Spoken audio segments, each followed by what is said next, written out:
Mr President, I give notice that on the next sitting day I'll move one that this House notes that A, according to the United States Institute of Peace, it has been over 15 years since Bangladesh had an election that was widely considered to be legitimate.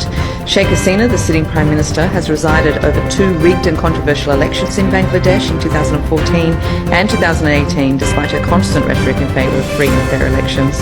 B, the International Crisis Group, an independent non-profit organisation, extensively criticised the 2018 Bangladesh election for its lack of level playing field, political repression and crackdown on the opposition, calling into question its legitimacy and representative nature.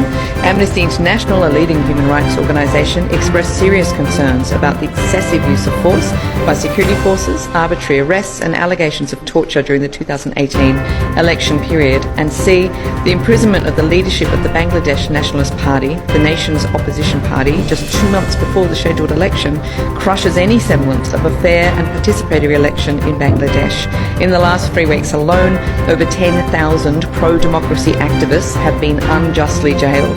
This systematic suppression robs voters of their democratic right to choose, severely tilting the electoral playing field in favour of the ruling party.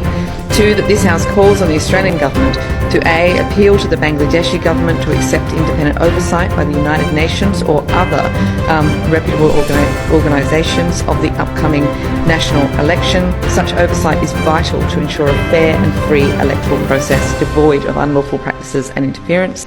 B, advocate for the immediate release of all political prisoners, including the opposition leader Khalida Zia, who has been unjustly imprisoned and deprived of her rights. C, impose targeted sanctions against Sheikh Hasina, members of the Rapid Action Battalion and members of the Detective Branch for their ongoing failure to uphold human and democratic rights in Bangladesh. Such sanctions would serve as a strong message that the Australian Government stands